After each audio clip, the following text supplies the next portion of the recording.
So hello everyone, very very good morning. I hope कि आप सब बहुत अच्छे होंगे एंड आपकी प्रिपरेशन बहुत अच्छी चल रही होगी। सबसे पहले उठ गई थी। उठने के बाद मैंने करे अपने कपड़े तय एंड तय वगैरह करने के बाद मैंने करी अपने स्टडी टेबल की सफाई। आजकल बहुत ज़्यादा प्रॉब्लम हो रही है मुझे रूम सफाई करने में, बिकॉज छिपकली इतनी ज़्यादा आ गई है ना घर में। मेरे स्टडी टेबल पे भी छिपकली ही छिपकली मुझे दिखती हैं, सपनों में भी छिपकली आती है। एंड सफाई वगैरह करके चाय वगैरह पी के नहा धो के मैं बैठ गई थी पढ़ने के लिए। वैसे भी मेरा एग्ज़ाम ख़त्म हो गया है। आरआरबी एनटीपीसी का एग्ज़ाम मैंने प्रॉपरली दे दिया है एंड अब बारी है मेरी सीजीएल की। वैसे भी सीजीएल की प्रिपरेशन मैं पहले से ही कर रही थी, लेकिन अभी एनटीपीसी का एग्ज़ाम चल रहा था तो मैंने इंग्लिश को स्किप कर दिया था। लेकिन अब मैंने सबसे पहले स्लॉट में मैंने रखा है अपना इंग्लिश, बिकॉज सीजीएल का एग्ज़ाम कभी भी हो सकता है, कुछ पता नहीं है। अगस्त भी निकल चुका है, 2-4 दिन रह गए हैं एंड बचा अब सितंबर। जहाँ तक मुझे पता है कि सितंबर के फर्स्ट वीक या सेकेंड वीक के मतलब आसपास एग्ज़ाम होना शुरू हो जाएगा, लेकिन उसका भी कोई आइडिया नहीं है कंफर्मली। बिकॉज अभी जो एसएससी प्रोटेस्ट पे चल रहा है, अभी रामलीला मैदान में भी प्रोटेस्ट वगैरह इतना हर चीज़ चल रहा था, मैं नहीं जा पाई। मैं घर पे आ गई थी अपनी एमपी में। अगर मैं दिल्ली में होती तो ज़रूर जाती, लेकिन मुझे बाद में इंफॉर्मेशन मिली कि रामलीला मैदान में, हालांकि इन्फॉर्मेशन ये सब चीज़ पहले से ही चल रही थी, लेकिन थोड़ी सी चीज़ों के चक्कर में मैं एग्ज़ाम की प्रिपरेशन के चक्कर में चीज़ों में ज़्यादा ही घुस गई थी, जिसके चक्कर में मुझे समझ में नहीं आया और इन्फॉर्मेशन प्रॉपरली नहीं मिली थी। हालांकि एक दिन पहले मुझे मिल गई थी, लेकिन मैं नहीं जा पाई। टिकट वगैरह भी नहीं मिल रही थी मेरे को, तो इसलिए मैं रामलीला मैदान में नहीं पहुंच पाई। एंड हाँ फ्रेंड्स, अब मुझे लगता है कि मुझे अपना यूट्यूब एंड अपना स्टडी दोनों ही क्विट कर देना चाहिए, बिकॉज आप लोग मुझे इतना सपोर्ट नहीं कर रहे जितना करना चाहिए। एंड फैमिली भी प्रेशर दे रही है कि घर आ जाओ घर आ जाओ, तो मुझको लगता है कि अब क्विट कर देना चाहिए। आप लोग की क्या राय है? आप लोग मुझे कमेंट सेक्शन में कमेंट करके बताना कि मुझे अपना यूट्यूब एंड अपनी स्टडी एसएससी को छोड़ देना चाहिए कि नहीं चाहिए। मुझे आप लोग पे इतना बिलीव होता है और मुझे बहुत सारे ऐसे एस्पिरेंट हैं जो मुझे बहुत प्यार करते हैं, सपोर्ट भी करते हैं, लेकिन कुछ एस्पिरेंट ऐसे हैं जो मुझे बहुत ज़्यादा निराश करते हैं, इतना उल्टा सीधा कमेंट करते हैं, जिससे मुझे थोड़ी सी प्रॉब्लम होती है।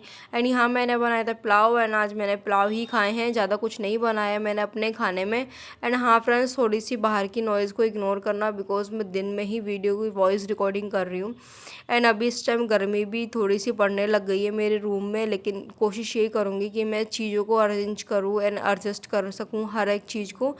एंड सो अब लगाऊंगी मैं अपनी मैथ, और मैथ की मेरे पास रखी है आदित्य रंजन सर की रेलवे की मैथ की बुक, और मैंने एसएससी की मैथ की बुक अभी नहीं ली है, क्योंकि मेरे को जहाँ तक लगता है ना वो यही है कि मैथ आप चाहे रेलवे की पढ़ लो, चाहे एसएससी की पढ़ लो, चाहे आप मतलब किसी अदर एग्ज़ाम की पढ़ लो, मैथ मैथ ही होती है। ऊपर नीचे बस इतना होता है कि उसमें किसी एग्ज़ाम में मेंस लेवल का मैथ पूछ लेता है और किसी किसी में थोड़ा सा प्री का पूछ लेता है। और एंड मेरे अकॉर्डिंग मैथ तो हमेशा इजी टू मॉडरेट आती ही आती है। डिफ़िकल्टी हमें तब लगती है जब हमें पढ़ा ना हो। जब हम पढ़ लेते हैं चीज़ें बहुत आसान हो जाती हैं एंड चीज़ें हमें समझ में भी आती है। आज का मैं वीडियो ज़्यादा लॉन्ग नहीं रखूँगी। अगर आपका इस वीडियो में बहुत ज़्यादा प्यार आएगा एंड आप लोग मुझे सपोर्ट करोगे तो ही मैं दोनों चीज़ों को आगे कंटिन्यू करूँगी। अदरवाइज़ मुझे लगता है कि मैं भी अपना टाइम वेस्ट कर रही हूँ। मैं अपना घर चली जाती हूँ, घर पे रहती हूँ एंड घर पे से ही कोशिश कर लूँगी। अगर थोड़ा बहुत टाइम मिल गया तो पढ़ लेंगे, नहीं तो फिर कोई बात नहीं। एंड आप लोग के प्लीज़, अगर आप लोग मुझे सही कमेंट नहीं कर सकते तो प्लीज़ मुझे बुरे बुरे कमेंट भी मत करिए। मुझे रियली में बहुत ज़्यादा दिक्कत होती है एंड मुझे बहुत ज़्यादा हर्ट होता है कि आपको अच्छी बात है भाई, मैं दुआ करूँगी आप सबको जो भी वर्दी लेना चाहते हो वो वर्दी आपको मिल जाए, लेकिन आप ऐसा तो मत बोलो कि आपको वर्दी कभी नहीं मिलेगी ये वो। मैं उस एस्पिरेंट का नाम तो नहीं लेना चाह रही, आप भी एक एस्पिरेंट और मैं भी एक एस्पिरेंट हूँ। किसी को गलत बोलने से पहले आप एक बार ये सोच लो कि वो चीज़ आप भी हो। भगवान ना चाहे ऐसा हो, लेकिन अगर यही चीज़ उल्टी हो जाए, मुझे मिल जाए और आपको ना मिले तो कैसा लगेगा। सो फ्रेंड्स, मैं आपसे यही बोलूँगी, अगर आप मेरे को अच्छे कमेंट नहीं कर सकते तो प्लीज़ बुरे कमेंट भी मत करो, जिससे कि मुझे प्रॉब्लम हो एंड मुझे हर्ट हो। बिकॉज मैं छोटी सी चीज़ को भी सोच लेती हूँ ना, तो मेरा कम से कम 1 से 2 घंटा 3 घंटा तो व्यर्थ जाना ही जाना है। मेरे सर में बहुत ज़्यादा दर्द होने लगता है मेरे सोचने के बाद, लेकिन फिर भी कोई बात नहीं। मैं चीज़ों को जितना हो सकता है उतना इग्नोर ही करती हूँ, लेकिन मैं कब तक ही इग्नोर कर लूँगी। सो फ्रेंड्स, अभी मेरी मैथ भी हो गई कंप्लीट एंड अब ले रही हूँ मैं स्टैटिक जीके एंड जीके की मेरे पास बुक रखी हुई है। वन लाइनर फैक्ट की बुक रखी हुई है और साथ में नवीन सर की मैं क्लास ले रही हूँ। तो दोनों चीज़ों को मर्ज करके पढ़ लूँगी तो मुझे चीज़ें समझ में आ जाएंगी। एंड जीके का मेरा ऑलमोस्ट जो चैप्टर्स वगैरह हैं वो मैंने पढ़ लिया है, ऑलमोस्ट चीज़ें मैंने कवर कर ली हैं।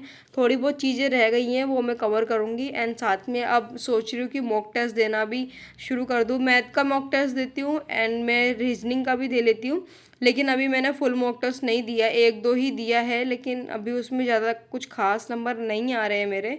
बट अगर आप चाहो तो आप बता देना कमेंट सेक्शन में कमेंट करके कि आप ना मतलब एग्ज़ाम का जो टेस्ट वगैरह दे रहे हो वो मुझे शेयर कर दो, तो मैं पब्लिक कर दूँगी शेयर। या अगर आप लोग चाहो तो मैं मार्क्स भी आपको अगली वीडियो में दिखा दूँगी कि मेरा क्या स्कोर बन रहा है, क्या स्कोर नहीं बन रहा है। सबसे पहले स्लॉट में मैंने रखा था इंग्लिश एंड दूसरे में रखा था मैंने मैथ, क्योंकि मैं दूसरे स्लॉट में मैथ इसलिए रखती हूँ क्योंकि जो क्वेश्चन डाउट में रहते हैं वो मैं कवर कर लूँ एंड साथ में वो क्वेश्चन को मुझे समझ में आ भी जाए। आज की वीडियो मैंने 6 बजे शुरू करी थी, आज 5:30 बजे जग गई थी एंड थोड़ा सा काम वगैरह करके नहा धो के, क्योंकि आज ज़्यादा कुछ बनाया नहीं था, मैंने सिर्फ चाय बनाई थी, चाय पी के ही मैंने अपनी पढ़ाई शुरू कर दी थी। एंड आज मैंने ज़्यादा पढ़ाई नहीं करी, 8 से 9 घंटे ही पढ़ाई करी है। तो फ्रेंड्स आज की वीडियो यहीं एंड करती हूँ, मिलती हूँ आपको अगली वीडियो में।